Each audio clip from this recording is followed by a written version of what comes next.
ओम शांति। आज 13 दिसंबर 2020 अव्यक्त बाप दादा रिवाइज 18 मार्च 1987। आज की मुरली का हेडिंग है सच्चे रूहानी आशिक की निशानियाँ। अब सुनते हैं मुरली विस्तार से। आज रूहानी मासूक अपने रूहानी आशिक आत्माओं से मिलने के लिए आए हैं। सारे कल्प में इस समय ही रूहानी मासूक और आशिकों का मिलन होता है। बाप दादा अपने हर एक आशिक आत्मा को देख हर्षित होते हैं। कैसे रूहानी आकर्षण से आकर्षित हो अपने सच्चे मासूक को जान लिया, पा लिया है। खोए हुए आशिक को देख मासूक भी खुश होते हैं कि फिर से अपने यथार्थ ठिकाने पर पहुंच गए। ऐसा सर्व प्राप्ति कराने वाला आशिक और कोई मिल नहीं सकता। रूहानी मासूक सदा अपने आशिकों से मिलने के लिए कहाँ आते हैं? जैसा श्रेष्ठ मासूक और आशिक है, ऐसे ही श्रेष्ठ स्थान पर मिलने के लिए आते हैं। यह कौन सा स्थान है जहाँ मिलन मना रहे हो? इसी स्थान को जो भी कहो सर्वनाम इस स्थान को दे सकते हैं। जैसे मिलने के स्थान जो अति प्रिय लगते हैं, वह कौन से होते हैं? मिलन या फूलों के बगीचे में होता है, व सागर के किनारे पर मिलना होता है, जिसको आप लोग बीच अर्थात समुद्र का किनारा कहते हो। जो अब कहाँ बैठे हो? तो अब कहाँ बैठे हो? ज्ञान सागर के किनारे रूहानी मिलन के स्थान पर बैठे हो। रूहानी व गॉडली गार्डन यानी अल्लाह का बगीचा है। और तो अनेक प्रकार के बगीचे देखे हैं, लेकिन ऐसा बगीचा जहाँ हर एक दो से ज़्यादा खिले हुए फूल हैं, एक एक श्रेष्ठ सुंदरता से अपनी खुशबू दे रहे हैं, ऐसा बगीचा है। इसी बीच पर बाप दादा व मासूक मिलने आते हैं। वह अनेक बीच देखी, लेकिन ऐसी बीच कब देखी जहाँ ज्ञान सागर के स्नेह की लहरें, शक्ति की लहरें, भिन्न भिन्न लहरें लहराएं सदा के लिए रिफ्रेश कर देती है। यह स्थान पसंद है ना? स्वच्छता भी है और रमणीकता भी है, सुंदरता भी है, इतनी ही प्राप्तियां भी है। ऐसा मनोरंजन का विशेष स्थान आप आशिकों के लिए मासूक ने बनाया है, जहाँ आने से मोहब्बत की लकीर के अंदर पहुँचते ही अनेक प्रकार की मेहनत से छूट जाते। सबसे बड़ी मेहनत नेचुरल याद की वह सहज अनुभव करते हो। और कौन सी मेहनत से छूटते हो? लौकिक जॉब नौकरी से भी छूट जाते हो, भोजन बनाने से भी छूट जाते हो। सब बना बनाया मिलना है ना? याद भी स्वतः अनुभव होती, ज्ञान रत्नों की झोली भी भरती रहती। ऐसे स्थान पर जहाँ मेहनत से छूट जाते हो और मोहब्बत में लीन हो जाते हो। वैसे भी स्नेह की निशानी विशेष यही गाई जाती कि दो दो न रहे, लेकिन दो मिलकर एक हो जाए। इसको ही समा जाना कहते हैं। भक्तों ने इसी स्नेह की स्थिति को समा जाना व लीन होना कह दिया है। वो लोग लीन होने का अर्थ नहीं समझते। लव में लीन होना यह स्थिति है, लेकिन स्थिति के बदले उन्होंने आत्मा के अस्तित्व को सदा के लिए समाप्त करना समझ लिया है। समा जाना अर्थात समान बन जाना। जब बाप के व रूहानी मासूक के मिलन में मगन हो जाते हो, तो बाप समान बनने अथवा समा जाने अर्थात समान बनने का अनुभव करते हो। इसी स्थिति को भक्तों ने समा जाना कहा है। लीन भी होते हो, समा भी जाते हो, लेकिन यह मिलन के मोहब्बत के स्थिति की अनुभूति है। समझा? इसलिए बाप दादा अपने आशिकों को देख रहे हैं। सच्चे आशिक अर्थात सदा आशिक, नेचुरल स्वतः आशिक। सच्चे आशिक की विशेषताएं जानते भी हो, फिर भी उनकी मुख्य निशानियां हैं। पहली निशानी बाबा ने बताई है, एक मासूक द्वारा सर्व संबंधों की समय प्रमाण अनुभूति करना। मासूक एक है, लेकिन एक के साथ सर्व संबंध है। जो संबंध चाहे और जिस समय जिस संबंध की आवश्यकता है, उस समय उस संबंध के रूप से प्रीति की रीति द्वारा अनुभव कर सकते हो। तो पहली निशानी है सर्व संबंधों की अनुभूति। सर्व शब्द को अंडरलाइन करना। सिर्फ संबंध नहीं, कई ऐसे खट आशिक भी है जो समझते हैं संबंध तो जुट गया है, लेकिन सर्व संबंध जुटे हैं। और दूसरी बात, समय पर संबंध की अनुभूति होती है। नॉलेज के आधार पर संबंध है व दिल की अनुभूति से संबंध है। बाप दादा सच्चे दिल पर राजी है, सिर्फ तीव्र दिमाग वालों पर राजी नहीं, लेकिन दिलाराम दिल पर राजी है। इसलिए दिल का अनुभव दिल जाने, दिलाराम जाने।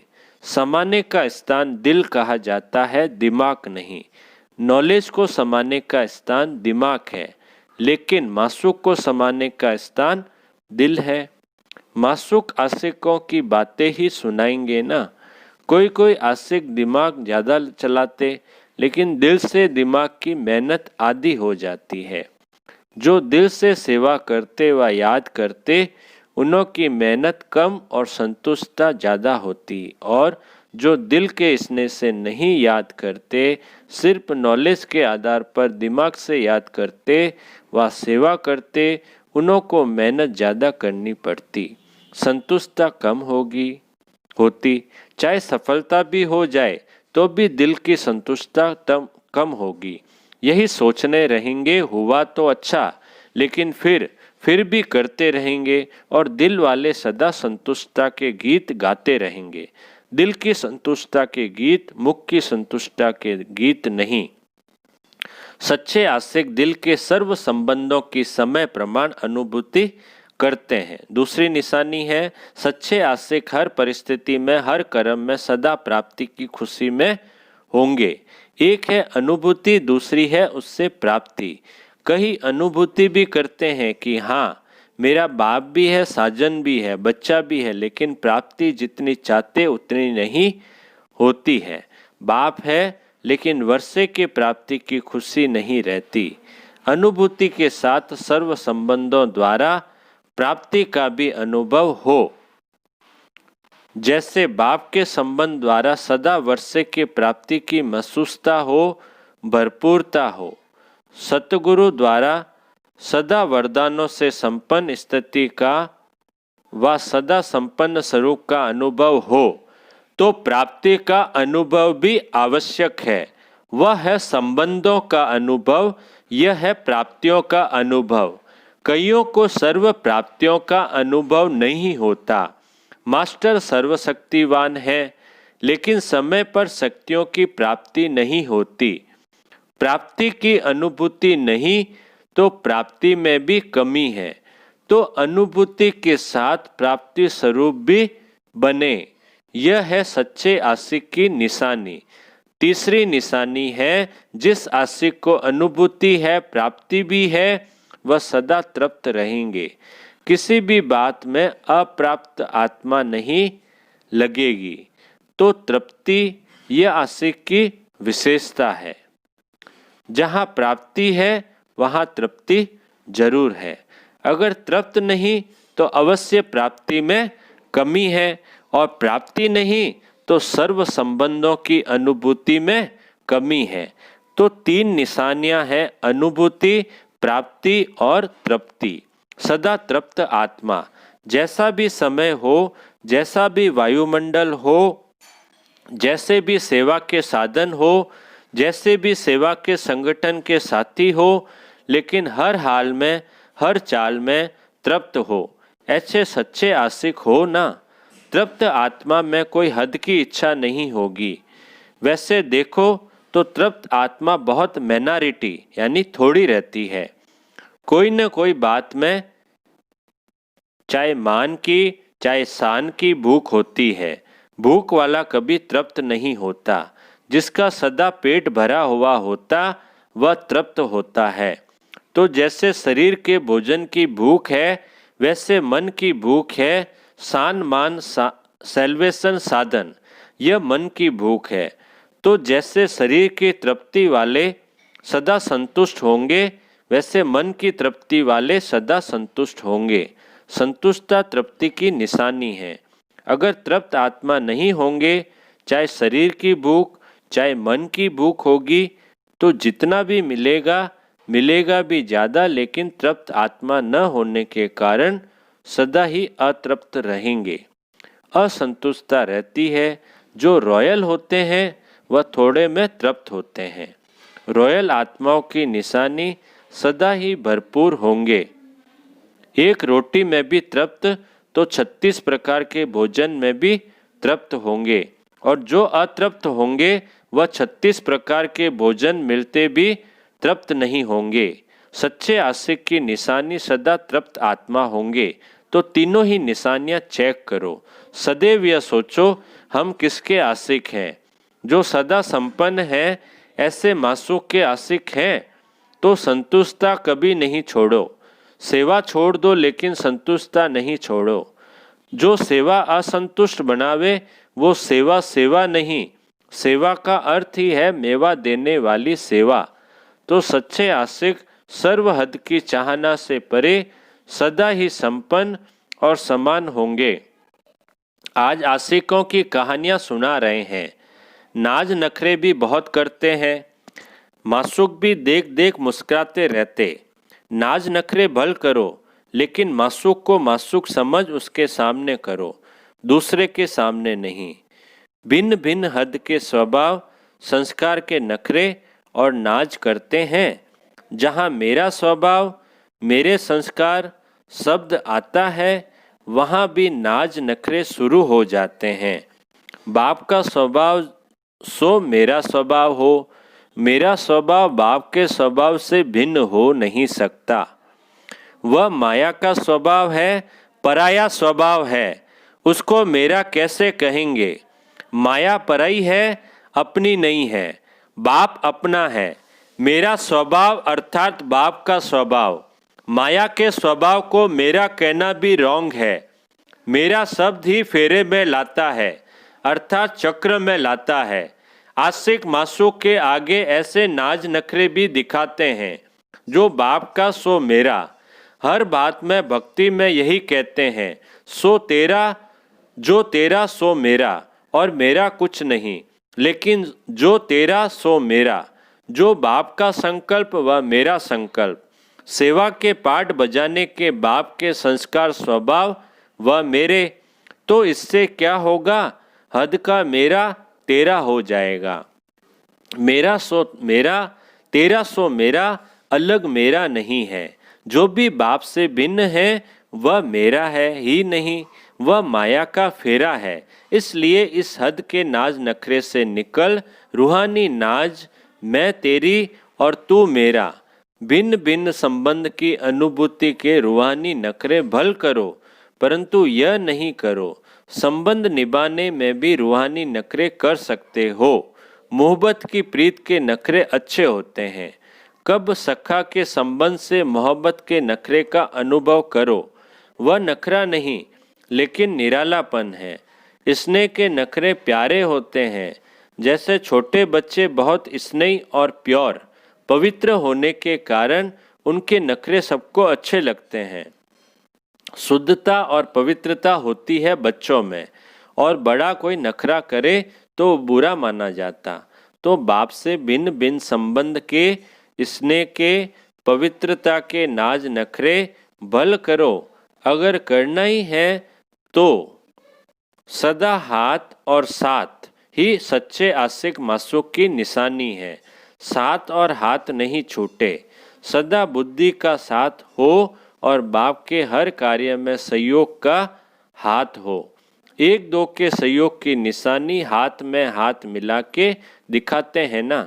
तो सदा बाप के सहयोगी बनना, यह है सदा हाथ में हाथ और सदा बुद्धि से साथ रहना।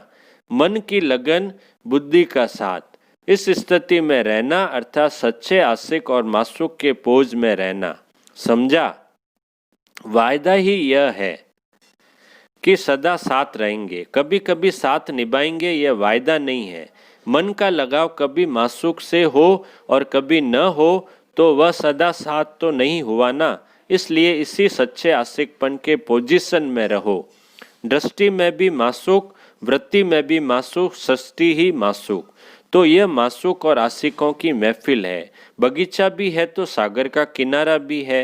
यह वंडरफुल ऐसी प्राइवेट बीच यानी सागर का किनारा है जो हजारों के बीच यानी मध्य भी प्राइवेट है। हर एक अनुभव करते मेरे साथ मासूक का पर्सनल प्यार है। हर एक को पर्सनल प्यार की फीलिंग प्राप्त होना यही वंडरफुल मासूक और आशिक है एक मासूक लेकिन है सबका। सभी का अधिकार सबसे ज़्यादा है। हर एक का अधिकार है। अधिकार में नंबर नहीं है। अधिकार प्राप्त करने में नंबर हो जाते हैं। सदा यह स्मृति रखो कि गॉडली गार्डन में हाथ और साथ दे चल रहे हैं या बैठे हैं, रूहानी बीच पर हाथ और साथ दे मौज मना रहे हैं, तो सदा ही मनोरंजन में रहेंगे, सदा खुश रहेंगे, सदा संपन्न रहेंगे। अच्छा, यह डबल विदेशी भी डबल लक्की है। अच्छा है जो अब तक पहुंच गए। आगे चल क्या परिवर्तन होना है वह तो ड्रामा, लेकिन डबल लक्की हो जो समय प्रमाण पहुंच गए हो। अच्छा, सदा अविनाशी आशिक बन, रूहानी मासूक से प्रीति की रीति निभाने वाले, सदा स्वयं को सर्व प्राप्तियों से संपन्न अनुभव करने वाले, सदा हर स्थिति व परिस्थिति में तृप्त रहने वाले, सदा संतुष्टता के खजाने से भरपूर बन औरों को भी भरपूर करने वाले, ऐसे सदा के साथ और हाथ मिलाने वाले सच्चे आशिकों को रूहानी मासूक का दिल से याद प्यार और नमस्ते नमस्ते नमस्ते। आज बाबा का वरदान है सदा श्रेष्ठ और नए प्रकार की सेवा द्वारा वृद्धि करने वाले सहज सेवाधारी भव। सदा श्रेष्ठ और नए प्रकार की सेवा द्वारा वृद्धि करने वाले सहज सेवाधारी भव। विस्तार है बाबा ने सुनाया। संकल्पों द्वारा ईश्वरीय सेवा करना यह भी सेवा का श्रेष्ठ और नया तरीका है।